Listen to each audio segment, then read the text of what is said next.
Welcome to Driven, the Unscripted Success podcast, with your hosts, Mike Menino and Nariman Hamden, bringing you insights and stories on achieving personal, professional, and financial success. Hey, everybody, this is Michael Menino. Welcome to Driven, Unscripted Success podcast. Today on the podcast, we're interviewing professionals who share their experience and tips with you, the audience, on how they get to where they're at today. And zooming from the beautiful islands of Babcock Ranch, Florida, we got Keith McFarlane. How you doing, bud? Doing well. Thanks for having me on. Thanks for coming in. I appreciate it. Taking your time to share all this information. We do appreciate it. We were talking off screen about what you do. Do me a favor, quick. Tell everybody your name, what you do, and where you're at with your business, and how the business. Because you have an interesting business. This is interesting that I don't fully understand. I can't wrap my brain around the concept. Yeah. And I'll mention that keyword I mentioned in the intro. The intro, and it's procurement. So, procurement. And before anybody falls asleep, procurement. It's actually a really, really exciting place. And yeah, I'll just mention the concept for a second. What's procurement all about? And first of all, Keith McFarlane, I'm the CTO of a company called Globality. Let me do that, justice for just a minute. We're focused on this space called procurement. What it's all about is buying, is purchasing, right? It's all about not just purchasing, but optimizing the purchase, right? Getting to the point where you believe as a business, you're getting the best deal and you're pulling in the best suppliers for the stuff that you need to do business. I mentioned some figures to you. It's like we're talking about trillions of dollars that changes hands across the global yearly. Yeah. Trillions of dollars. Not to mention between governments, which we also talked about, that are not as we know the most efficient of institutions. But if you have the right both people, processes, and software in place, the technology in place, you really can optimize and make the most out of every dollar. And that's where we come in. We've got an AI-driven platform, and everyone I think is familiar at this point with how big an impact AI is having on the global economy. Well, this is in one of those places where if you apply AI in the right way to procurement, you really can squeeze the most out of every dollar. You can find the best, most fit, and most cost-effective suppliers for any given problem, whether you're looking for management consulting services or real estate, or you're trying to buy, pallets worth of goods. Everything is procurement. Everything flows through that one avenue. And so everything can be touched by software like this. And it's a huge optimization process where, you're feeding in the right level of information to a system like this. You're augmenting the skills of the procurement people you have on staff to make them 10 times more effective. And you're getting your share, right, as a business of that procurement savings, of that procurement dollar, based on what you're able to do with these tools. It's an expanding area. We kind of, in a way, launched this area off. We, our founders, Leo Delgo and Joel Hyatt, discovered this problem some almost 10 years ago. And now we're at the point where there's competition. We believe we're the best among those competitors. But everyone sees what that problem is, and everyone knows that AI is at least one of the solutions to that problem. Awesome. That's great. That's fantastic. Is there a lot of competition in what you do? And, what separates you guys from the rest? Well, first off, I would tell you that our main competition is inertia. Large companies, as you're probably aware, do not move quickly. There's more impetus. There's more impetus these days. It's not getting great, but it's getting better, where everyone sees the writing on the wall that if you don't start adopting these technologies, you're going to be left in the dust. So we're having the conversations. We have, large businesses coming to us, mostly Fortune 500 businesses coming to us and taking the software on. So it's really just I think a matter of perspective around that industry. I got lost in my thought, Michael. So remind me of the question real quick. There's a lot of competition in what you do because it's a $1 trillion industry. What sets you guys apart? How do you differentiate yourself? All right. So what differentiates us is, number one, our grasp of how AI ought to be applied. Gotcha. We've got a data science team that really understands the data and really understands the technologies. We understand how it should be applied and how it's perhaps less effective to apply it. We understand how to overcome some of that business inertia you encounter. And, I think that all in all, we focus on the aspects of the problem that really deliver value, right? That really deliver, sufficient value to make it worthwhile implementing a solution like this.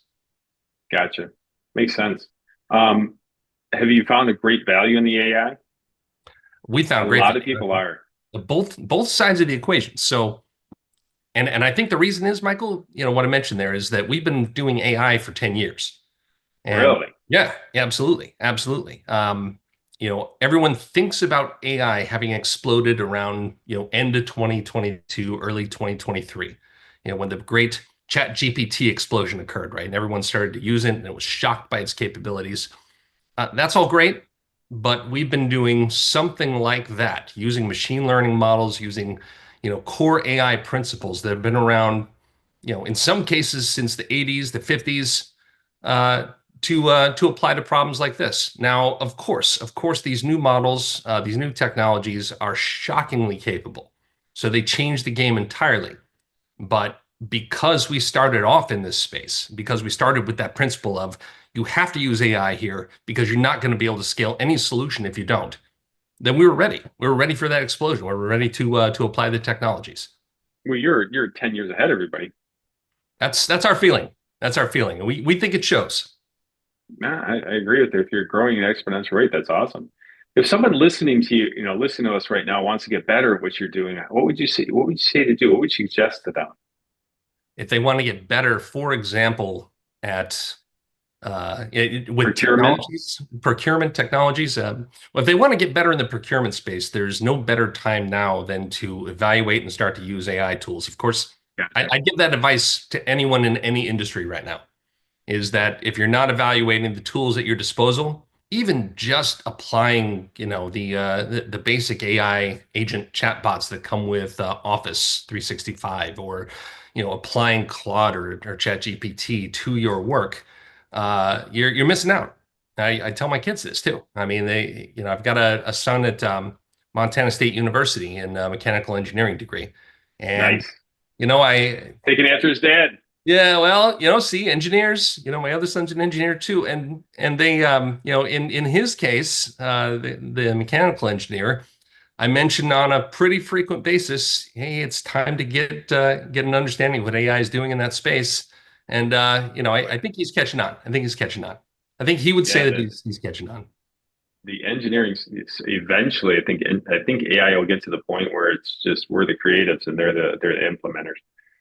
It's getting closer all the time. My engineers at Globality were using a development environment code assistance tool called Cursor. Now, there are a number of different options on the market at this point, but this particular tool works really well for us. You can imagine you're running along coding up a routine. I was doing this just this afternoon, and you type in a comment that says, "Hey, I need for this routine to talk to the database right now." You press tab, and suddenly there's a function that does it for you, right? That's the kind of technology we're talking about. Beyond, there's what's called an AI agent built into Cursor that essentially you can give it a little prose about what you want to build. You give it a little prose about what you want to change, how you want to fix things. And I'm not going to say that these tools are perfect all the time. In fact, no, you got to check them. Yeah. But they do a lot of the grunt work for you. They gift you a head start, which you can't complain about. I mean, there's plenty of efficiency to be gained from these tools once you adopt efficiency. Yeah, I like that. Exactly. And you have to get to know them, right? You have to understand what they're good at, what they're not so good at. And this is why, in the hands of a seasoned software developer, I can say something like Cursor, something like, any one of these coding tools can really accelerate you. But you have to know what you're looking for. You have to understand what it is they might get right and what they might get wrong, or else you're going to be in a hole. I've seen a couple of interesting examples of startups where someone thought they could, what they call vibe code, they could just word something into life and not understand it and maintain it over time. And that's a recipe for just absolute disaster. I get that. I can agree with that wholeheartedly. Um, you notice that everybody's had challenges in their careers, and tell us your biggest one and how you overcame it. Oh boy. Which one to pick, right? Yeah, exactly. I guess, having, if I reflect a bit on, and there have been quite a few. There have been quite a few. There's a company, I won't call the company out by name, but there's a company I stayed with for 7 years, and made, I think a fair number of contributions. And I felt a loyalty to the company because of the longevity. But what I found was that, over time, look, people will make promises to you that go unfulfilled. And the more you forgive that, the more you let it go, the more they're willing to do it around Gotcha. things like, what the value of the company is going to be, what the options are going to look like, how you ought to stick around and make sure it pans out.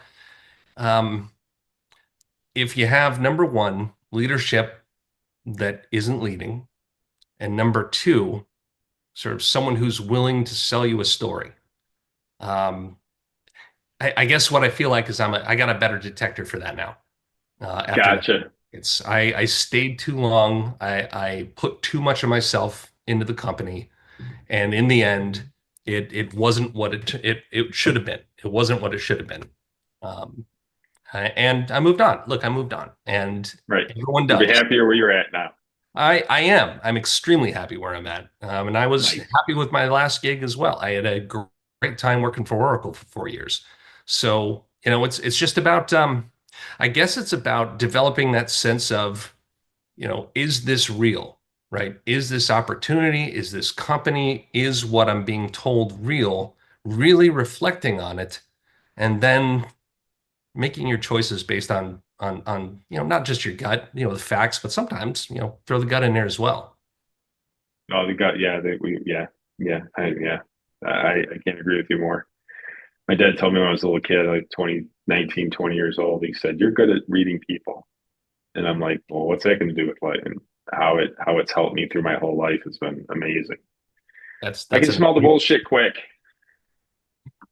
Sorry you had to learn Yeah, yeah. that You know skill. It's what? a tough I one. wouldn't trade the, I think this is a cliche, right? But I wouldn't trade that experience for the world because it set me up for, a number of years of just enjoyable work practices and success, and, dealing with my team in ways that, I believe are, equitable. And I believe, I demonstrate as much of the integrity as I would like to have seen in previous roles. So, when I think that's an important learning, is that you can use counterexamples, right? Uh, Mhm.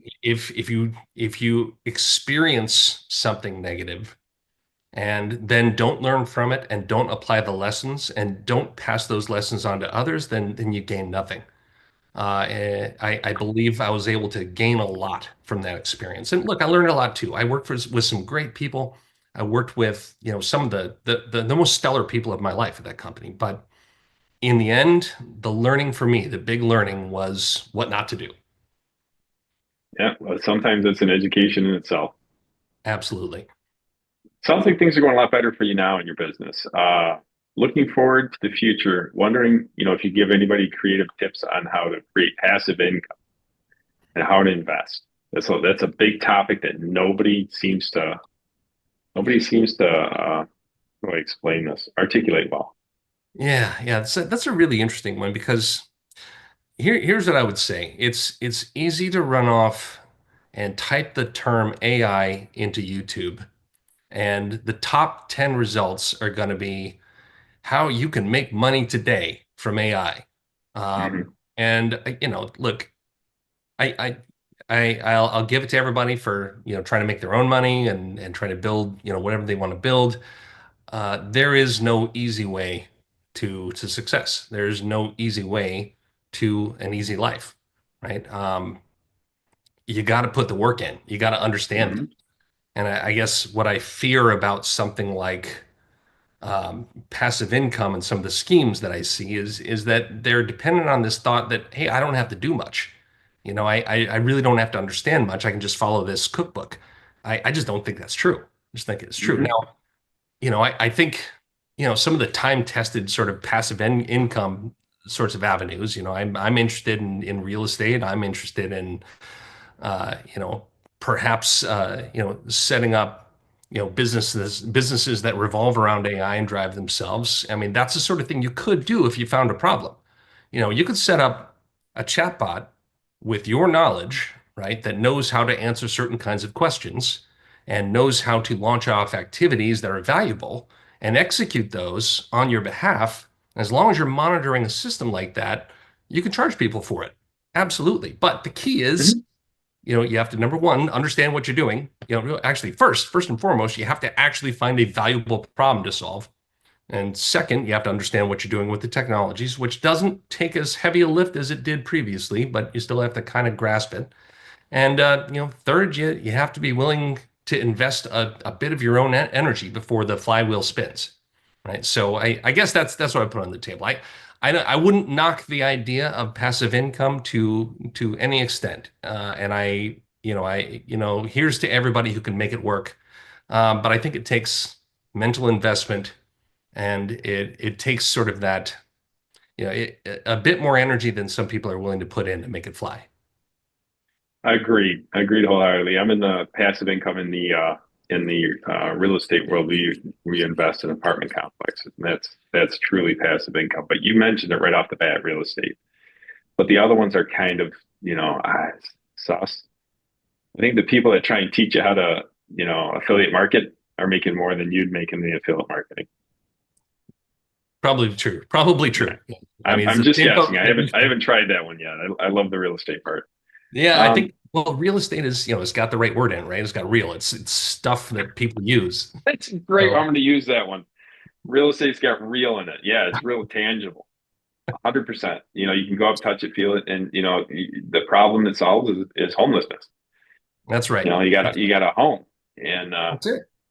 it really does. It's really blown my mind what multifamily does. I'm a builder, flipper, done all that kind of stuff. Now that we're into multifamily, totally different, and incredibly different. That is such a cool place to be. It And is. I know that, and it's got its ups and downs, and I understand that. But Yeah. I know you must have put in the hours to understand the market, to understand, what's out there and what's not out there. I don't know if you ever take a look at Babcock Ranch, it's growing like a weed. So, but get your eyes on it at some point. I'm going to right after this. That's awesome. Um, as we're wrapping up, wondering what your exciting plans are for you and your company for the next 6 to 12 months. You know what? You mentioned the right time frame, the right time frame. And I say Okay. that because I was recently on a podcast where someone asked me, and it's an intelligent question. Someone asked me, what do you see 3 to 5? What's next? Yeah.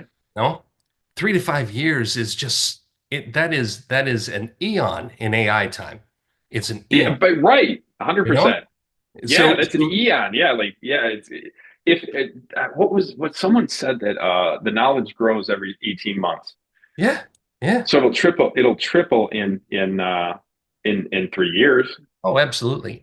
It's if I try to think about the things that our platform will be capable of in a year, but I know Right. what I'm working on right now is going to blow people away. I know what we're for example, we're looking at automated negotiation, if you can imagine. Automated negotiation among artificially intelligent agents that represent you as a client. Uh, That's interesting. yeah, yeah. I understand some of the reaction to something like that because much of negotiation uh, is human, putting a face to the name and shaking hands, and it just depends on the approach. But there are, especially in procurement, there are problems that are solved by essentially auction style negotiation. But you can go beyond that with an intelligent agent that knows how to talk to you, understands what the weak points are, understands what to press on, and it'll be an amazing thing once you start to see stuff like that hit the market. I can't wait. I'm very impressed with AI and just the language model. People don't understand ChatGPT is just a language model. That's right. That's right. Right. If you can get into multiple different avenues of AI. Engineering. How do you think engineering, this is off script, but how do you think AI is going to change engineering? Mechanical engineering. Oh, it's already had an effect, multiple disciplines. And I think you're seeing some of this in the news. I think what happens is, the places that train engineers are going to have to train them to be one step better than what used to be the entry-level engineer. And what that means is that many of the things that you would do entering a company for the first time as someone fresh out of college will be done by AI, will be done by an agent. Basic coding responsibilities, code reviews, code reviews are often done for training. So, but there's so much in that buffer zone between someone graduating and sort of once they've received that 1 to 2 years of experience, that we're going to have to better prepare people to be engineers. They're going to have to come out of the gate with the equivalent of a year or two of experience the way we think about it now. And that's not just in software engineering. That's mechanical, that's construction, that's across the board, because so much of that space is going to be consumed by AI. That's not to say there won't be jobs. It's just that the jobs are shifting by something like 1 to 2 years of experience, and that's only going to widen. I agree with you wholeheartedly. Someone said, what if robots were to take over a builder? I go, I'd love it. I would absolutely love it. They can work 24/7. They just got to get charged, and they don't, they might need some maintenance, but they can do more, better, faster, and easier than humans can. And we're going to get to that point, and people are terrified of it. But I'm like, there will. Well, because the key is that anyone who sees it happening now can take advantage of the effect, right? Anyone who understands what the future is going to look like in the next few years has an opportunity, and not to be superfluous about this, but an opportunity now in this moment to project out and say, what I am is I'm a manager of AI agents, of robots, of whatever happens to arise over the next several years. And I want to get good at being that kind of manager, the one that knows what the capabilities of these bots are, and as they grow, direct them to do amazing things. I mean, it's another way to amplify your effect. I've been studying robotics in the home building industry, and same difference. There's a couple different new ones out that are pretty promising. It's called printing houses. Yeah. You ever hear of that? Yeah, this robot just literally pours cement in a procured form, and it really, and then someone told me, they go, what do you think that's doing? I go, well, you could get a human to put cinder blocks up to do pretty much the same thing. And he goes, yeah, you can do that. But then let's talk about it. You've got the exterior finish already done. You've got the support. You got the foundation. The robots can make foundations, and then they can build walls. And then you got the interior, exterior walls, insulation inside the holes. And you eliminate a lot of labor in that process. And it really just is more efficient, eventually cheaper, so that people can have cheaper homes, solving the problem that you were talking about. Absolutely. And stories like that are the ones that encourage us to keep moving with AI and get it right. Yes, stories like that get us to the point where we're no longer sort of fearing this advancement that so many people fear. Instead, you can see the good side. You can see every person able to do more with what they have, to get something to do work for you off hours or during your hours. If you need to run off and take someone to soccer practice, wouldn't you like to have something off doing work for you while you do that? And there is, I think there is so much to be gained from this revolution we're in the middle of. And, maybe I'm too much of what they call a techno optimist, but I think things are going to go well with a little guidance. I like what you said, the little guidance. That's really the key words. Yeah. Hey, listen, Keith, I appreciate your time. If anybody would like to get in contact with you, how would they do that? How would they get in touch with you? I'm always happy to hear from people on LinkedIn. Always, happy to get an email if folks have follow-up questions. I'm glad to have you add that to show notes. All right, beautiful. Thank you very much for your time, and appreciate it. And if you guys have any questions, please talk to Keith. Thanks, guys. Thank you, Michael. Thanks for listening to Driven, the Unscripted Success Podcast. Want to share your story? Apply to be a guest at drivensuccesspodcast.com/guest.